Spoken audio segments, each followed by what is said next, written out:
Hi everyone, so hopefully a short video on all the different types of validation that hopefully you're aware of, and just a look at the actual code that would do it, and as well as that a few other things relative to the programming concepts that you should understand.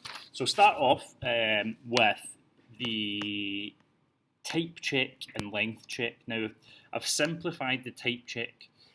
So for our notes, type check ensures that the data type entered is acceptable. So for example, e.g.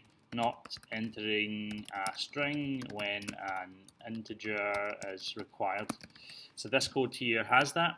And as well as that, we've got the length check. Now, the length check's interesting for a few reasons, because although I haven't had to import it because it's default in Python, some other languages will require you import it.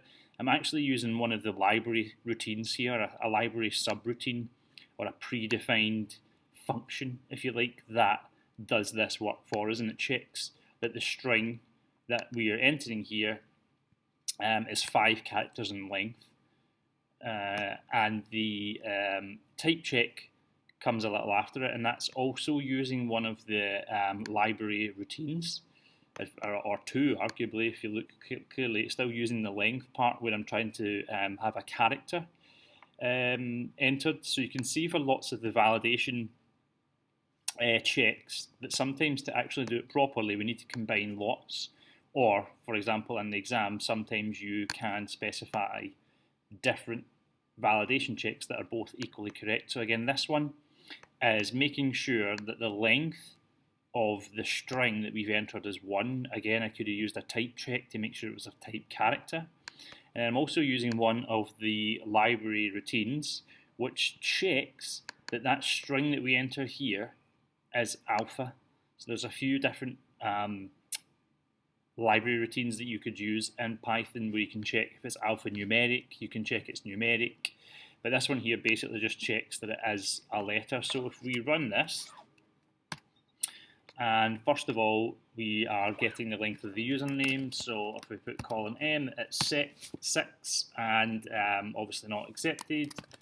Collie with 4, too short, not accepted, and it will continue asking us until we enter something that's 5 characters long. So 34564 is a valid string, and it will then start asking us for the initials. So if we repeat that same process, try typing in the word colon, we only want a character.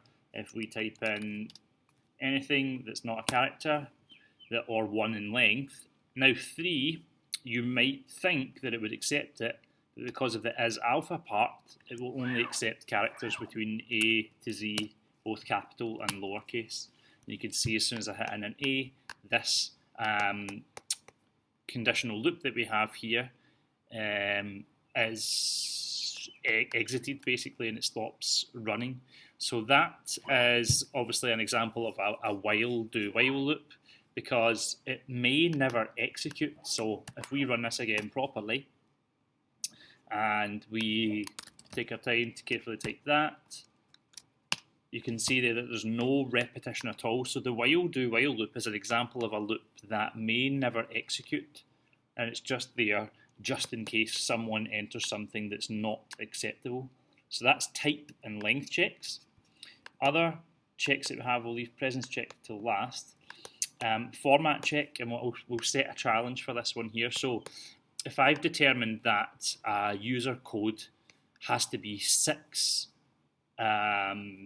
characters in length, we specify the first 2 characters must be AQ capitalized, and the last digit must be a character, any character. You can see here the format check itself is a little more complex in how it actually works.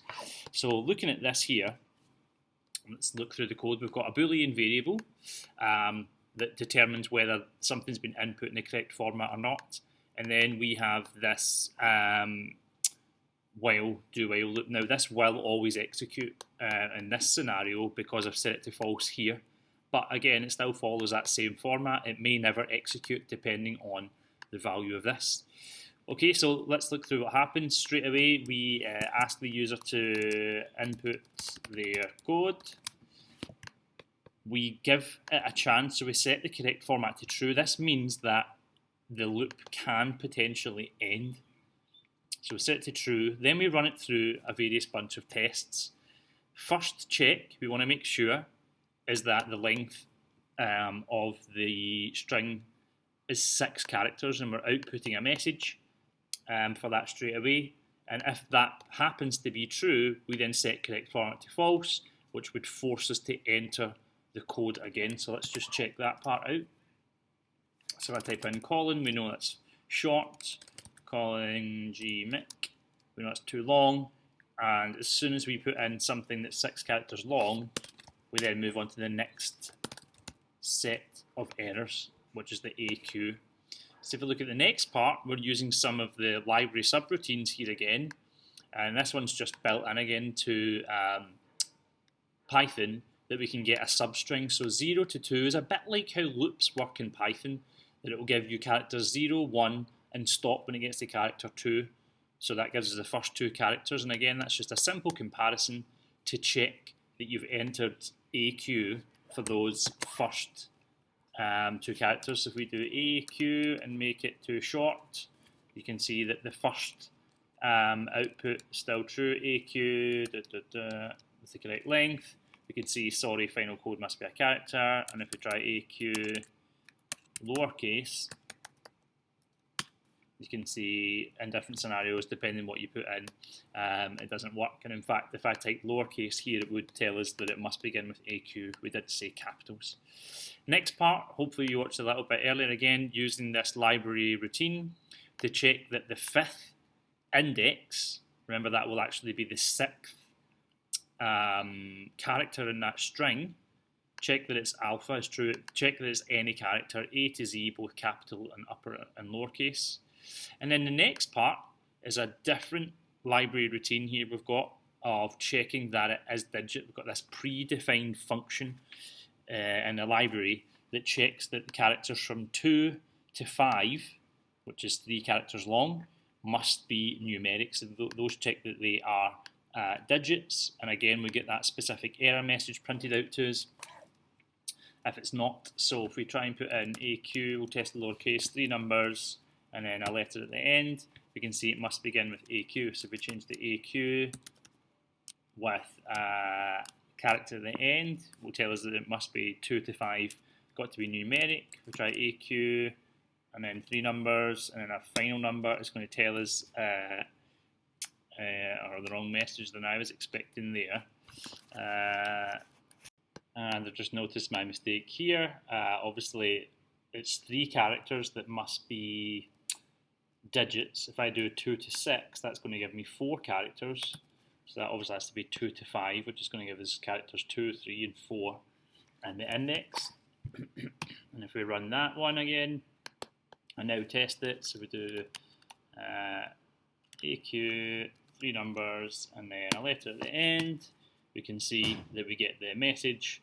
The loop's terminated because we've met all the conditions that were required of that particular type of validation, which is a format check. So examples for that could be dates of birth, usernames, email addresses too. They'll be in specific formats, which would be a little more complex. Now, some of the other ones that we want to have a look at are the other types of checks. There's a lookup, which is the next simplest one, arguably. Now, in this one, I've got an example of a subroutine that's not part of the library that I've made. I just made something very simple and straightforward to print out the different options. So this is a type of lookup check.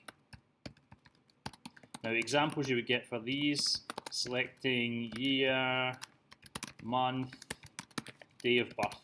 Anything that involves data that's already stored that's allowable. So here I have an array of strings.